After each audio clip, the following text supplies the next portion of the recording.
Hello everyone, আসসালামু আলাইকুম। Welcome করছি আরও একটি নতুন রেসিপি দেখার জন্য। আজ আমি আপনাদের সাথে শেয়ার করব পাকা আম দিয়ে তেলের পিঠা রেসিপি।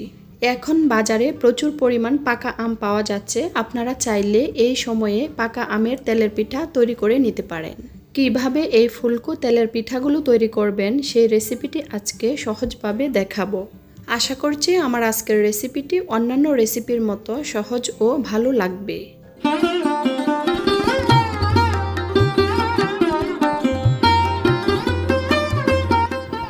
তাহলে চলুন রেসিপিটি শুরু করা যাক। প্রথমে এখানে আমি 2টা আম কেটে নিয়েছি। দিচ্ছি হাফ কাপ পরিমাণ চিনি।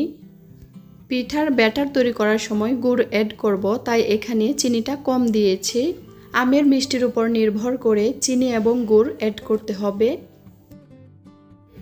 দিচ্ছি 2 টেবিল চামচ পরিমাণ গুঁড়া দুধ। এটা অপশনাল, আপনারা চাইলে বাদ দিতে পারেন। এবার সামান্য পরিমাণ পানি দিয়ে দিচ্ছি। সবগুলো উপকরণ ব্লেন্ড করে নিব।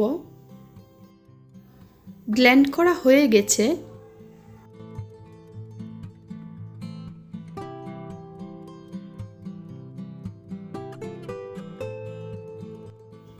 এবার একটি বাটিতে 5 কাপ পরিমাণ ভেজা চালের গুঁড়া নিয়ে নিচ্ছি। চেষ্টা করবেন ভেজা চালের গুঁড়া দিয়ে পিঠাগুলো তৈরি করতে, এতে করে পিঠাগুলো পারফেক্ট হবে। দিচ্ছি হাফ কাপ পরিমাণ আটা। আটা পিঠাগুলোকে নরম করতে সাহায্য করবে। দিচ্ছি 1 চিমটি লবণ। মিষ্টিতে যারা লবণ খেতে পছন্দ করেন না তারা স্কিপ করবেন। এবার সব কিছু একটু মিশিয়ে নিচ্ছি।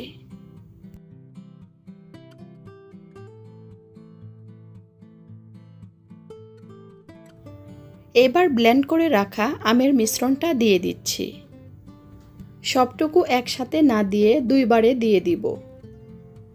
খুব ভালো করে মাখিয়ে নিতে হবে।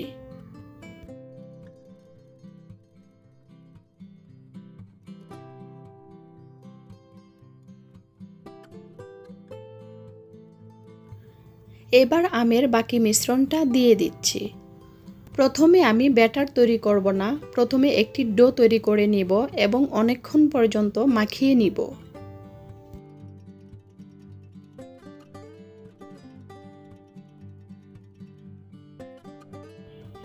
আমের মিশ্রণটা দেওয়ার পর এখানে আমি গুড় অ্যাড করেছি।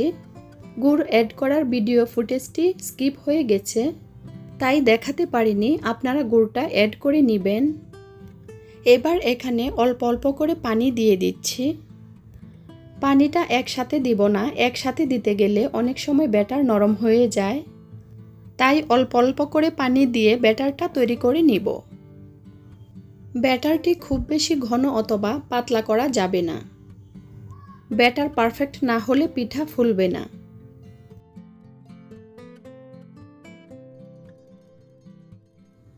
উপর থেকে ছেড়ে দেখিয়ে দিচ্ছি ব্যাটারটা কেমন হবে।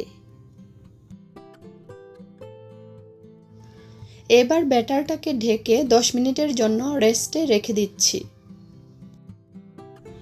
পিঠাগুলো তৈরি করার জন্য একটি পুরাতন কড়াই নিয়েছি। পরিমাণ মতো তেল দিয়েছি এবং তেলটা গরম হয়ে গেলে পিঠার ব্যাটার দিয়ে দিয়েছি। তেলের পিঠা পুরাতন কড়াইয়ে বানালে পিঠাগুলো নিচে লেগে যায় না। দেখতেই পাচ্ছেন পিঠাটা খুব সুন্দরভাবে ফুলেছে। প্রত্যেকটা পিঠা এরকম ফুলকো হবে।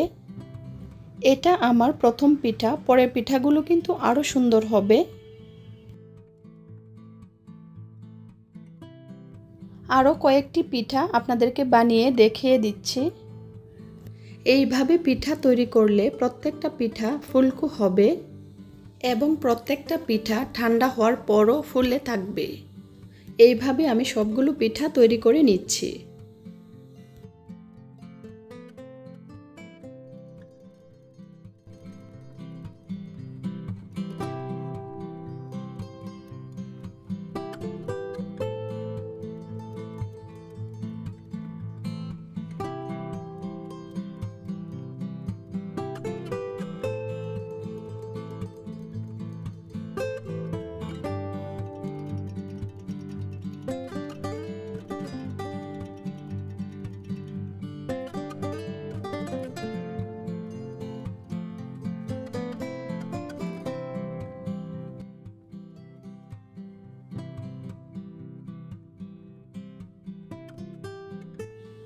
একইভাবে সবগুলো পিঠা তৈরি করে নিয়েছি।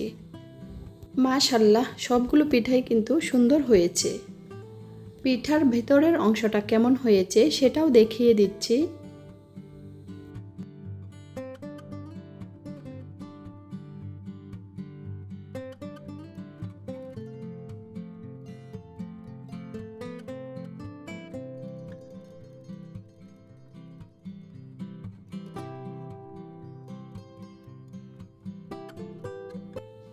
আশা করছি আমার আজকের রেসিপিটি সবার কাছে ভালো লেগেছে। আমার রেসিপিটি যদি ভালো লেগে থাকে তাহলে আমার চ্যানেলটিকে সাবস্ক্রাইব করে রাখতে পারেন এবং পাশে থাকা বেল আইকনটি ক্লিক করে দিবেন নতুন ভিডিও পাওয়ার জন্য। আবারও চলে আসব নতুন কোনো রেসিপি নিয়ে। সবাই ভালো থাকবেন, সুস্থ থাকবেন। আল্লাহ হাফেজ।